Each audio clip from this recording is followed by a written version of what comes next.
Ευχαριστώ πολύ για την πρόσκληση. Καλησπέρα σας. Αγαπητές φίλες και αγαπητοί φίλοι, με τη σημερινή μου παρουσία εδώ στην Επιτροπή Δικαιωμάτων των Γυναικών και Ισότητας των Φύλων του Ευρωπαϊκού Κοινοβουλίου, θα ήθελα να μοιραστώ μαζί σας τις προσπάθειες που καταβάλει η ελληνική κυβέρνηση για τη διαχείριση της προσφυγικής κρίσης, η οποία πλήττει κατά 60% τις γυναίκες και τα παιδιά. Όπως γνωρίζετε, εν μέσω μεγάλων οικονομικών δυσκολιών, ο ελληνικός λαός αντιμετωπίζει και τη μεγάλη πρόκληση της διαχείρισης της προσφυγικής και της μεταναστευτικής κρίσης.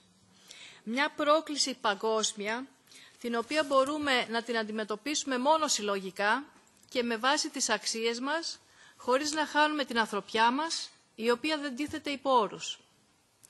Από τη στιγμή που τα βόρεια σύνορά μας έκλεισαν, λόγω μονομερών ενεργειών άλλων χωρών, περίπου 60.000 άνθρωποι παραμένουν εγκλωβισμένοι σήμερα στην Ελλάδα.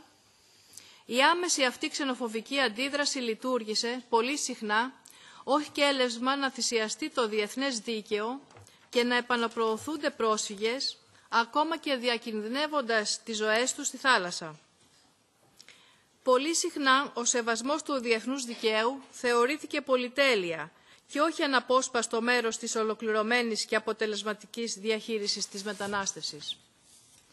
Πολλές φορές ο επιμερισμός της ευθύνης για τους ανθρώπους που επιχειρούν να ξεφύγουν από τον πόλεμο και τις διώξεις απορρίφθηκε ως ευθύνη που βαραίνει μόνο τα κράτη πρώτης γραμμής. Χρειαζόμαστε μια παγκόσμια συνεκτική, συλλογική απάντηση για τη διαχείριση της μετανάστευσης με υποστήριξη φυσικά σε περιφερειακό και εθνικό επίπεδο. Στην Ευρώπη εργαζόμαστε ήδη προς αυτή την κατεύθυνση στο πλαίσιο της Συμφωνίας Ευρωπαϊκής Ένωσης Τουρκίας. Μια συμφωνία δύσκολη που έχει οδηγήσει ωστόσο σε δραστική μείωση των ροών και το σημαντικότερο των θανάτων στο Αιγαίο Πέλαγος, που έχει αντικαταστήσει την επικίνδυνη διαδρομή του Αιγαίου με μια νόμιμη οδό προς την Ευρώπη. Αλλά χρειάζεται να αναπτύξουμε μια ευρύτερη παγκόσμια στρατηγική, ώστε να αυξηθεί η οικονομική ενίσχυση και η ενίσχυση με προσωπικό προς τις χώρες που φιλοξενούν πρόσφυγες, να επιταχυνθεί η διαδικασία επιστροφής ανθρώπων που δεν χρήζουν διεθνούς προστασίας, καθώς και η επανακατάσταση και μετακατάσταση των προσφύγων. Να αυξηθούν οι διπλωματικές πρωτοβουλίες και η χρηματοδότηση για την αντιμετώπιση των βαθύτερων αιτιών της μετανάστευσης. Να αυξηθεί η αστυνόμευση των συνόρων και η συνεργασία των ακτοφυλακών για την εξάλειψη των δικτύων εμπορίας ανθρώπων. Κυρίες και κύριοι Ευρωβουλευτές, η Γενική Γραμματεία Ισότητας των Φύλων του Υπουργείου Εσωτερικών και Διοικητικής Ανασυγκρότησης είναι ο αρμόδιος κυβερνητικός φορέας για το σχεδιασμό, την υλοποίηση και την παρακολούθηση της εφαρμογής των πολιτικών για την ισότητα μεταξύ γυναικών και ανδρών σε όλους τους τομείς. Στο πλαίσιο αυτό και με σεβασμό στις αξίες και στα θεμελιώδη...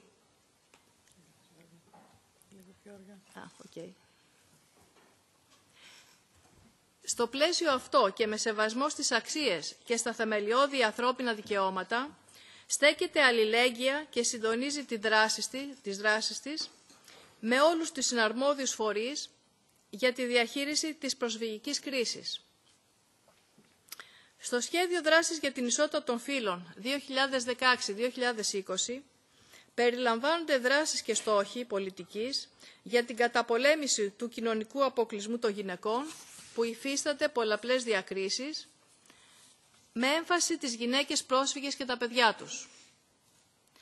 Λαμβάνοντας υπόψη ότι οι διακρίσεις λόγω φύλου πολλαπλασιάζονται και οξύνονται, μέσα και από άλλες μορφές διακρίσεων, όπως ο ρατσισμός και η ξενοφοβία, με αποτέλεσμα οι γυναίκες να βρίσκονται αντιμέτωπες με τις προκαταλήψεις, τη μυσαλλοδοξία, την έμφυλη βία και τον κοινωνικό αποκλεισμό, χαράσουμε ένα εξειδικευμένο πλαίσιο παρέμβασης.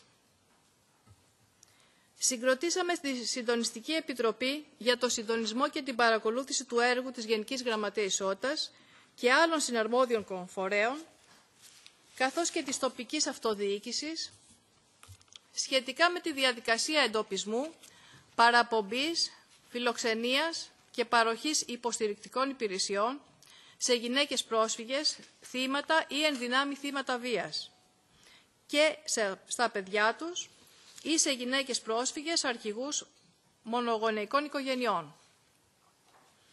Έργο της Επιτροπής είναι και η χάραξη του πλαισίου των επιμέρους συνεργασιών με διεθνείς οργανισμούς, διεθνείς ή ελληνικές μη κυβερνητικές οργανώσεις, που δραστηριοποιούνται στο θέμα του προσφυγικού για την ανάληψη από κοινού δράσεων.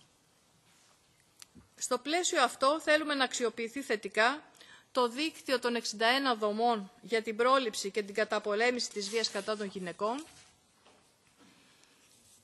που λειτουργούν στη χώρα μας. Συγκεκριμένα, η Συντονιστική Επιτροπή έχει επεξεργαστεί και παραδώσει το σχέδιο ενός πρωτοκόλου συνεργασίας, στο οποίο προβλέπεται η διαδικασία και οι ενέργειες που οφείλουν να κάνουν όλοι οι συναρμόδιοι φορείς της δημόσιας διοίκησης και της τοπικής αυτοδιοίκησης, στο στάδιο του εντοπισμού των γυναικών προσφύγων, στα κέντρα υποδοχής και ταυτοποίησης, στις ανοιχτές δομές προσωρινής υποδοχής και τις ανοιχτές δομές προσωρινής φιλοξενίας και στην παραπομπή τους στα συμβουλευτικά κέντρα ή στις κοινωνικές υπηρεσίες των Δήμων και στους ξενώνες φιλοξενίας. Περαιτέρω υπηρεσίες που μπορούν να παρασχεθούν εφόσον διασφαλιστεί και η διερμηνία ή η διαπολιτισμική μεσολάβηση είναι οι εξής.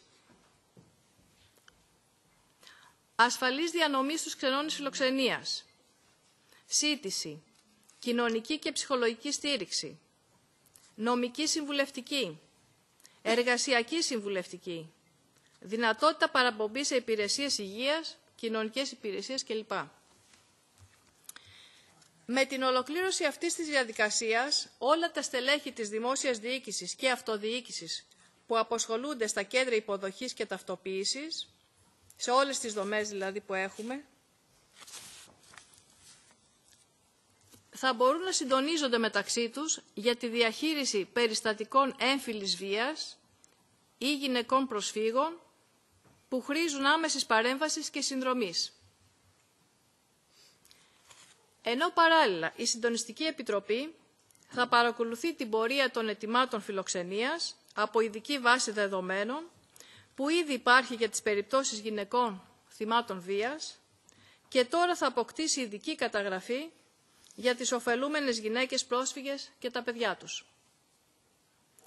Περαιτέρω θα προχωρήσουμε στην ενημέρωση όλου του προσωπικού για το πλαίσιο διαδικασιών εντοπισμού, παραπομπής, φιλοξενίας και στήριξης των ωφελουμένων γυναικών, προσφύγων και των παιδιών τους, στο σχεδιασμό επιμόρφωσης κατάρτισης για τις διαδικασίες ασύλου, μετεκατάστασης και οικογενειακής επανένωσης, σε βασικές κατευθύριες οδηγίες για τη διαδικασία προστασίας γυναικών προσφύγων, θυμάτων ή ενδυνάμει θυμάτων βίας, σε συνεργασία με μη κυβερνητικές οργανώσεις ή άλλους διεθνείς οργανισμούς. Ήδη σε συνεργασία με την ύπατη αρμοστία για τους πρόσφυγες εργαζόμαστε από κοινού στην επικαιροποίηση των κατευθύνων οδηγιών για την προστασία των γυναικών και των κοριτσιών κατά την πρώτη υποδοχή στην Ελλάδα και τη διαδικασία ασύλου. Παράλληλα, έχουν ήδη μεταφραστεί στις γλώσσες που ομιλούν οι γυναίκες πρόσφυγες τα έντυπα και ο κανονισμός λειτουργίας των ξενώνων φιλοξενίας και ετοιμάζεται και ειδικό φυλάδιο που θα απευθύνεται στις ίδιες για να ενημερωθούν για τις υπηρεσίες που μπορούν να τους παρασχεθούν. Επίσης, σε συνεργασία με την UN Women θα διοργανώσουμε 2 συνέδρια όπου όλο το προσωπικό που δρά στο πεδίο θα επιμορφωθεί στις πολιτισμικές διαφορές και τη διαδικασία ασύλου και παροχής διεθνούς προστασίας, ενώ θα γίνει και ανταλλαγή εμπειριών και καλών πρακτικών.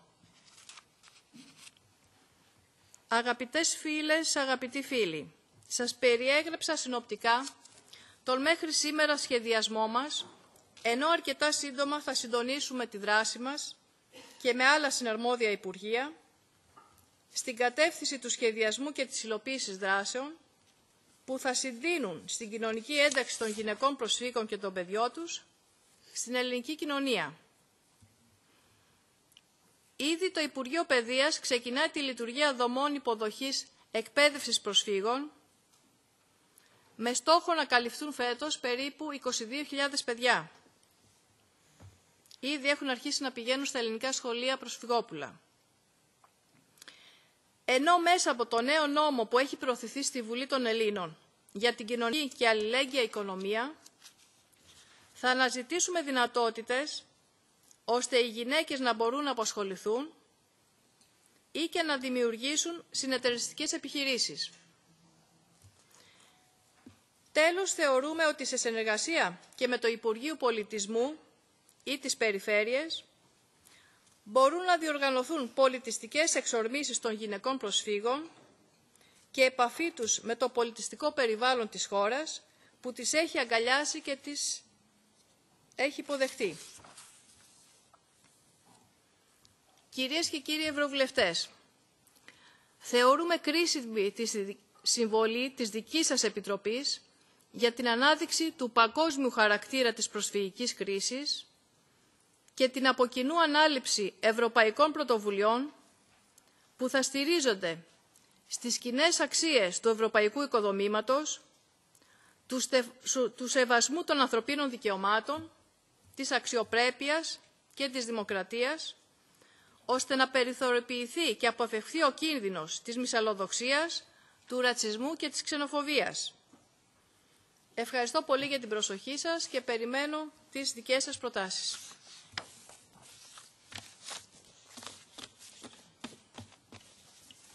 Muchas gracias, señora Kubela.